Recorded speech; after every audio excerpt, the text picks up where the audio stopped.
England, 20%, and the United States, 30% of successful entrepreneurs are people who are able, either with venturing or on their own, to leverage those challenges into successful careers in entrepreneurship. So it's a great question, and I'm going to break it down a little bit. One is, when does all this start? We've been emphasizing that it's earlier and earlier and earlier. Could it start as early as elementary school? Could it start as early as infancy? And the real answer is we just don't know for sure, although the best information we have right now is that the earliest changes that we can detect, their current technology, might occur 20 years before the symptoms start. And so that's a long runway. Now that might be in people's 40s or 50s, 60s, something like that, but and not back to elementary. The other point you raise, I think, is real important, that all of these changes that occur with aging occur on the substrate of how that person is put together in the first place. And that there could easily be differences in your abilities, in the way you approach problems, and the way your neural systems work, that work with and either synergize with or make you resilient to disease. And that's one of the things that we're very, very interested in. So I think all these advances in neuroscience, in autism, and ADHD, we're paying close attention to them. And I think there's going to prove to be some real overlap at the level of how neurons work, how neural systems work, synapses work, that we're going to be able to take advantage of those insights as well. So thanks, it's a great question.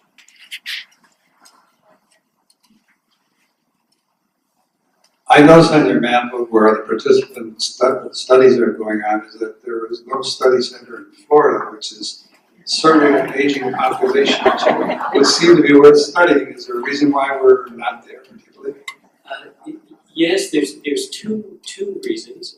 One is that the Florida site is at Mayo Clinic Jacksonville, and the map was made to show actually where the NIH sends the dollars. The dollars go to Rochester, Minnesota, where of course the Mother Mayo lives, and then Mother Mayo gives the money down to Jacksonville. So the first answer is that Jacksonville is a site. And the second is that there is a site at University of Florida and at University of Miami that's gearing up to go into to become a center of excellence over the course of the next year or two.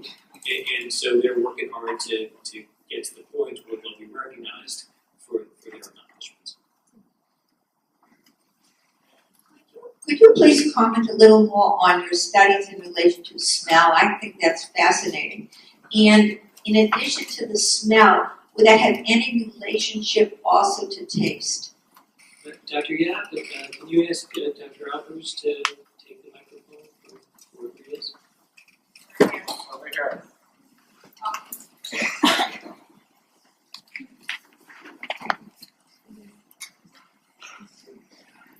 Thank you for the question. Both the Harvard Aging Brain study and the Massachusetts Alzheimer's disease research studies have been focused on sense of smell, and my collaborator Joanne Marshall has been leading on the Harvard Aging Brain side. And so far, the studies have been very interesting. We're compiling the results right now, and I think Dr. Renz is going to talk about it a little bit more in her presentation, so I don't want to take too much time. With regards to taste, about 70% of your sense of flavor, your perception of flavor, is from your sense of smell, and 30% comes from your tongue. The fundamental taste seems to be relatively resilient to Alzheimer's disease, where smell seems to be affected at quite early stages. And I'd be happy to talk more. Yes, I just want to know, have they been doing research? I didn't hear it yet.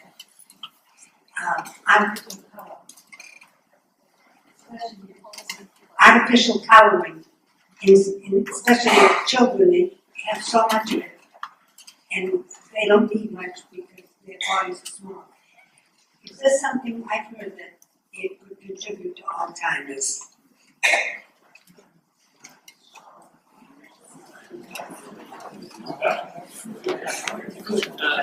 Questions about food diet. Yeah. So there's a lot of data that suggests that various food additives are either good for you or bad for you. That there was for many years a popular notion that aluminum pots and pans were bad for you. None of that has really held up when the studies have been repeated rigorously. So the epidemiological data, there's you can find some information, especially in the newspaper or on the web about darn near everything. But for better or worse, it really doesn't hold up over time. Thank you. Has any connection been made between the plaques related to Alzheimer's and those related to multiple sclerosis? Great question, and it's one of the things that is a real problem. The word plaque sometimes means that you've done something good and somebody's giving you something to add to your water. We're going to try to give Dr. Crowder, who started the center, a plaque on that May soon for the 30th anniversary. Plaque can also mean a cholesterol accumulation that affects the blood vessels of the heart. It can be these plaques that I've talked about, the plaques in multiple sclerosis. It's an unfortunate thing that the English language couldn't come up with more than one word to mean these very, very different things, but these are completely distinct.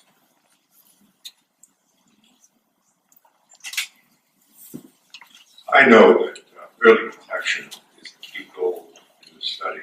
What progress have we made?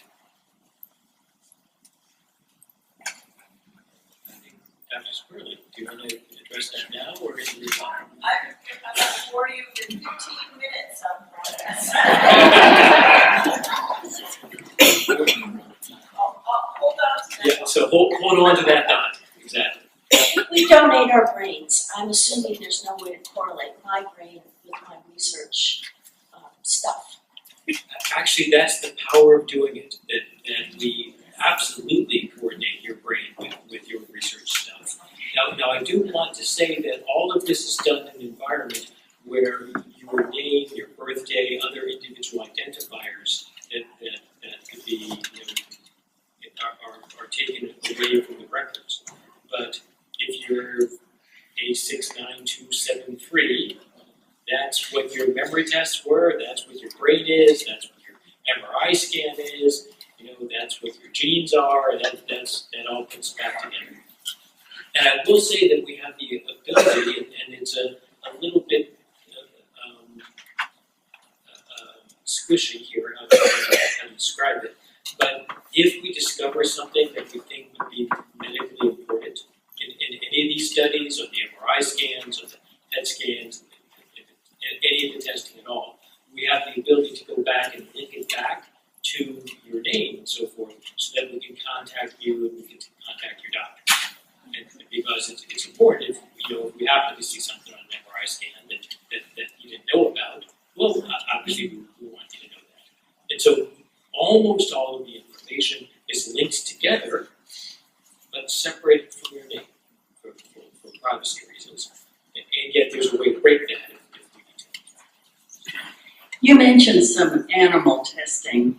What kind of tests are you running on the animals, and what animals are you testing on? Almost entirely mouse models.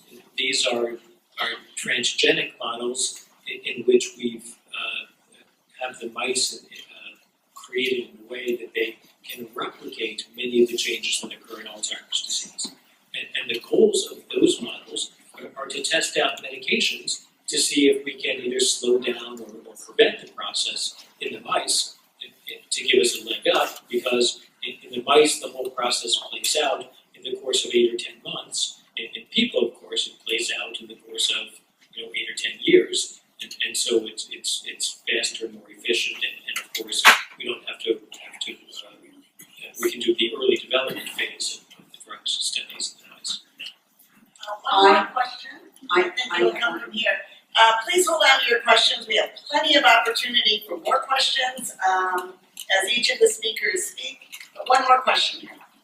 Thank you, good morning. I just wanted to know if studies were kept in categories of racial and sex differences so that I could say, well, you know, you're female, you do this, do that, you're more likely to. Dory, that's right up your alley.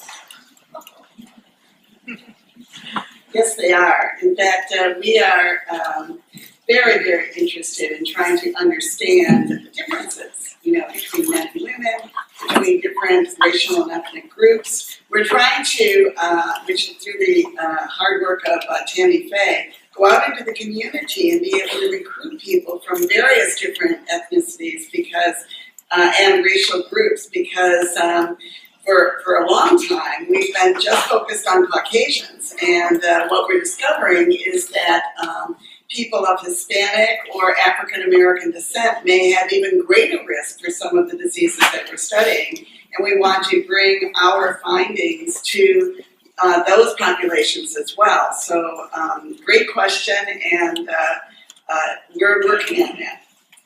I want all of us to thank Dr. Hyman for